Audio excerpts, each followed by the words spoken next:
ক্ষতিপূরণের ঘোষণা তো করলেন মুখ্যমন্ত্রী মমতা বন্দ্যোপাধ্যায়, কিন্তু ক্ষতিপূরণ দিয়ে কি জীবন ফিরিয়ে দিতে পারবেন হরগোবিন্দ দাসের জীবন, চন্দন দাসের জীবন? এমনটাই তাদের পরিবারের লোকজন বলছেন যে ক্ষতিপূরণ আমাদের দরকার নেই, আমরা চাই একটু শান্তিতে বাস করতে, একটু সুরক্ষা থাকুক, বিএসএফ ক্যাম্প থাকুক, না হলে তো সবটাই আতঙ্ক। চারিদিকে যেদিকে দেখছেন সবটাই আতঙ্ক, একমাত্র ভরসা বিএসএফ। তাই ক্ষতিপূরণ নয়, শান্তি চান হরগোবিন্দ দাসের পরিবারের লোকজন। আমি বলবো যারা মারা গিয়েছে, আমি কোনো সম্প্রদায় হিসেবে দেখি না, মানুষ হিসেবে দেখি, তাদের প্রত্যেককে আমাদের সরকার 10 লাখ টাকা করে পরিবারকে সাহায্য করবে। প্রত্যেকের অ্যাকাউন্টে হাজার হাজার টাকা সবাই ঢুকাচ্ছে অ্যাকাউন্টে। উনার দয়া আমাদের দরকার। আন্দোলনের নামে অরাজকতা, দেশের দাবানলে সব শেষ। ঘরবাড়ি ভেঙে পুড়িয়ে দেওয়া হয়েছে হিন্দুদের, শয়ে শয়ে হিন্দু বাঙালি নিজ ভূমে ফের উদ্বাস্ত।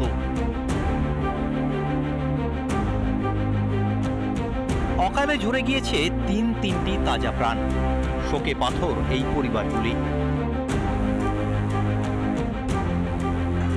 শরীর কেমন আছে? ভালো নেই? কারা এরকম করলো কিছু বুঝতে পারলে? কেউ কি হুমকি দিচ্ছে এখনো? কি বুঝছেন মাননীয়া? আপনজনদের হারিয়ে কথা বলার শক্তিটুকুও এদের আর নেই। আর এই অবস্থায় আপনি দিলেন ক্ষতিপূরণের আশ্বাস। আমি বলবো যারা মারা গিয়েছে, আমি কোনো সম্প্রদায় হিসেবে দেখি না, মানুষ হিসেবে দেখি, তাদের প্রত্যেককে আমাদের সরকার 10 লাখ টাকা করে পরিবারকে সাহায্য করবে। একটি প্রাণের মূল্য 10 লাখ টাকা স্থির করলেন মাননীয়া। আপনি বললেন আর হাততালি দিয়ে উঠল আপনার স্তাবকরা।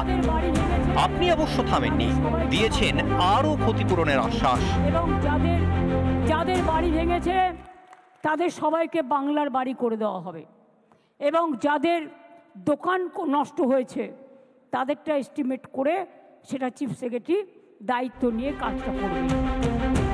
কিন্তু মাননীয়া বলুন তো, সবকিছুরই কি ক্ষতিপূরণ হয়? যার সিঁদুর চিরতরে মুছে গিয়েছে, যে কখনো আর মা ডাক শুনবে না, তাদের কাছে কোনো দাম আছে আপনার আশ্বাস বাণীর? শুনবেন সেই হতভাগ্যরা কি বলছেন আপনার কথা শুনে।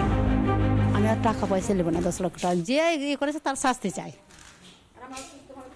আর আমার সুস্থ ব্যথা চাই, আর এখানে একটা ক্যাম্প বসা চাই, তাছাড়া আমি কিচ্ছু চাই না। বুঝলেন তো, এরা গরিব হতে পারেন, কিন্তু এদের আত্মসম্মান কেনা এত সহজ নয় মাননীয়া। সর্বহারা এই পরিবারগুলোর পাশে থেকে সুর চড়িয়েছে পদ্ম শিবির। শুভেন্দু অধিকারী স্পষ্ট বলেছেন, মমতার দয়া দরকার নেই। প্রত্যেকের অ্যাকাউন্টে হাজার হাজার টাকা সবাই ঢুকাচ্ছে অ্যাকাউন্টে। উনার দয়া আমাদের দরকার নেই। প্রাণ গিয়েছে, স্বপ্ন ভেঙেছে, এখন ক্ষতিপূরণ দিয়ে কি মুখ বন্ধ করতে চাইছেন মাননীয়া? সেই আশাও তো জলে। ক্ষতিপূরণ নেবেন না বলে জানিয়ে দিলেন হরগোবিন্দর পুত্রবধূ। বিজেপিও তেড়ে ফুঁড়ে আক্রমণে, ধামাচাপা দেওয়া যাবে না। বাংলা সহ দেশ জবাব চাইবে।